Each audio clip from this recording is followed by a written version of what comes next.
This is the moment that I've been waiting for. Maybe you've been waiting for. I'm finally going to talk about dog food, and I've wanted to talk about this for a long time. A, because it intrigues me. B, it intrigues me. C, I'm at Boston College, so I feel like I kind of have to do it, or I'm obligated to do it, but I really want to do it. And because his story fascinates me, it also angers me. But it also kind of makes me feel at peace, weirdly enough. It's a lot of weird things. So let's start off. Doug Flutie played for Boston College. He is most known for two things. One thing I'm going to name right now, other things to come later on. One, the Hail Mary against Miami. Now, it's not a bowl game or anything like that, but it is deemed one of the greatest plays in a shootout. Look it up. Look up Doug Flutie, Hail Mary, Miami. It is insane. My dad told me to look that up, and I looked it up, and I was like, wow. How? I actually looked at the whole highlights for the whole game. It's crazy. Anyways, I digress. That's one of the things he's known for. Doug Flutie. He's a smart guy. He's a talented player. He has all the intangibles you could want for a leader. He has a great arm, as seen in the Hail Mary play. If you've seen it, if you haven't, go watch it right now. And then come back, please. He has a great mind. He has a great zip to the ball. I noticed that a whole bunch in that game, too, as I was watching it. But one thing that he did not have, though, was size. He did not have that prototypical quarterback size. Coming out of college, he was 5'10" and 175 pounds. Not really what you... That's not the prototypical quarterback, especially during that time. Now you have players like Baker Mayfield, even though he's 6'1", still deemed short. You have Drew Brees. You have Kyler Murray. You have a lot more quarterbacks. So you have a lot more quarterbacks coming out of college that are a bit shorter, and people are willing to take a chance on them. But this is the NFL in 1980 something. So 1985. So they're not taking a shot or taking a chance right there. And I think that out of the gate, the first thing that made Doug Flutie not able to prosper as much as I believe he could have in the NFL was that teams didn't have that faith in him. They didn't have that faith. And he mentions it in the A Football Life video on him, where it became, wow, as soon as he does something great, wow, that's impressive because he's short. But then as soon as he does something bad, people come right in and say, I told you so. He was not cut out for this. He's too small. Stuff like that. Became and I told you so, or it's a miracle that he's doing anything. And I think that's part of the reason why he didn't succeed as much in the NFL. Because of that lack of faith from teams, not necessarily fans, but just teams and ownership. He started off in the USFL until it folded in the same year that he got in. And originally he was drafted by the LA Rams, so they still had his rights, but they didn't want him, so they traded him to the Chicago Bears for draft picks. He started one game for the Chicago Bears in the 1986 season, and he won that game. And he also started in the playoff game that they went to. He lost. He played horribly through, I think, 2 picks, 1 touchdown. Not great. But from that, he really never was given another chance from the Bears. He played one more game for them as a backup, and then was traded to the Patriots in the 1987 season, where he started one game and also won that too. 1988, he was still with the Pats. He was put into a game as a backup and won against the Colts, and then after that, he started 9 straight games, going 6-3. So if you really think about that, when he was put in as a backup and went up against the Colts, that's really 7-3. Even though it's not going to go or be counted as his win, it's still technically 6. It's technically 6-3, but really it's 7-3.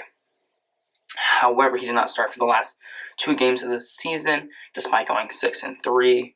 Again, that lack of faith from ownership, sometimes coaches in this case, just seeping in and preventing him from flying high. And he was the backup for Tony Eason at that time. And I don't know what happened. I don't know if Tony Eason got injured, if he just got benched. But like I said, Flutie didn't start for the last 2 games of the season. In the last game, they needed a win in order to make the playoffs, to clinch the playoffs in their last game. And so Tony Eason started that. However, the Patriots only scored 10 points under the hands of Tony Eason. And then they just threw in Doug Flutie and said, make something happen. First thing he does, because they're down 14 with little seconds left, I think it was against the Broncos they played against, 24-10. I think that was the final score. And he just shucks it up, because what else can he do? And he got picked off, of course. But what else can he do? There's not that much time left, and he has to hope for a miracle. After that season, he played for a bit more with the Patriots in 1989, but after that, in 1990, he went to the CFL and started playing for British Columbia and the British Columbia Lions. Now, all that happened because no team wanted to pick him up because they feared his height. Because they didn't want to play him because of how small he was, 5'10".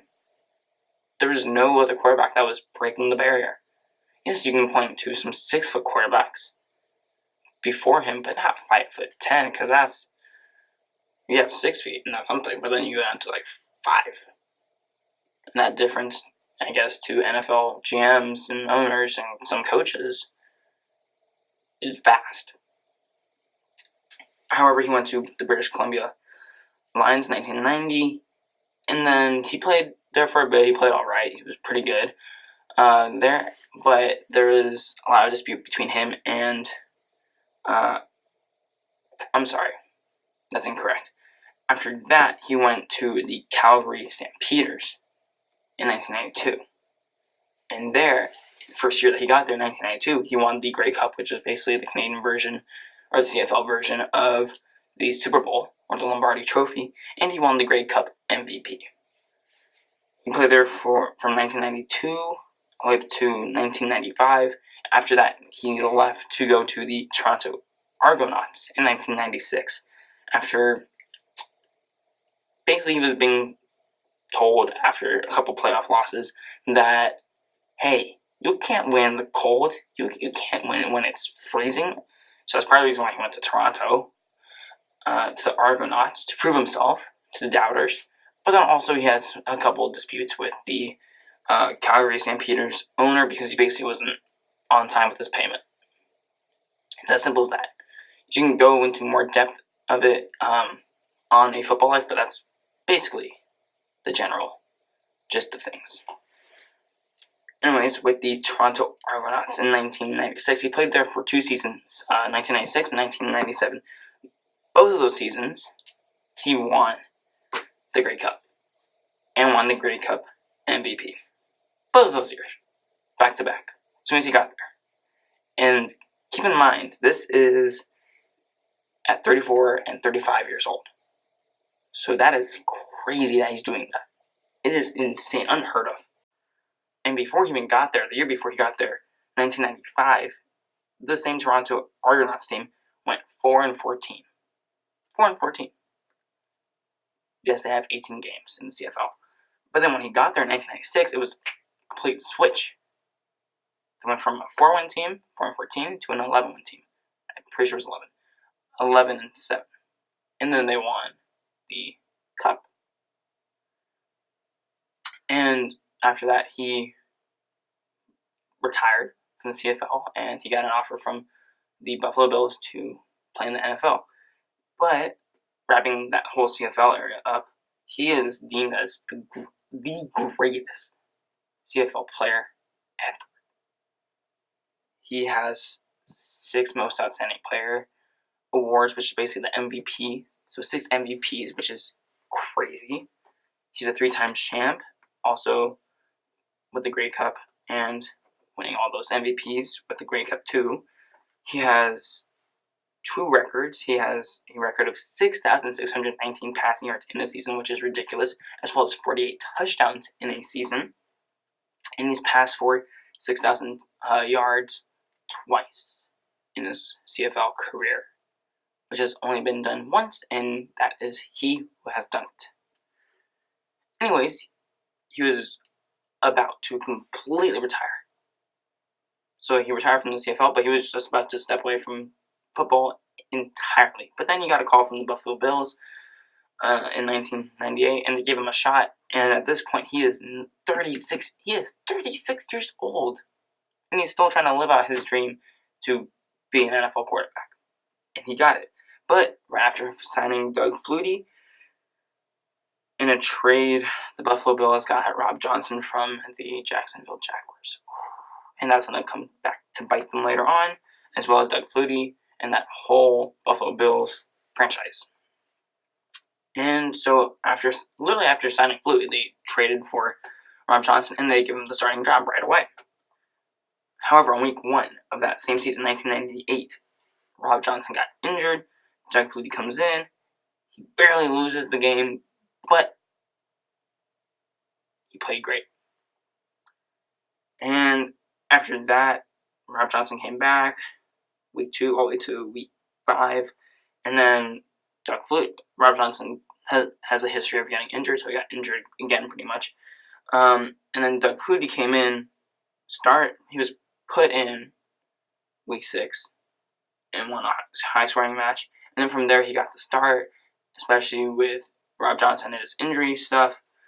And following that game into week 7, they were playing against the undefeated Jaguars. I know undefeated in Jaguars doesn't really fit unless it's Gardner Minshew. Exactly. However, he defeated them, not Gardner Minshew, because no one can ever beat Gardner Minshew.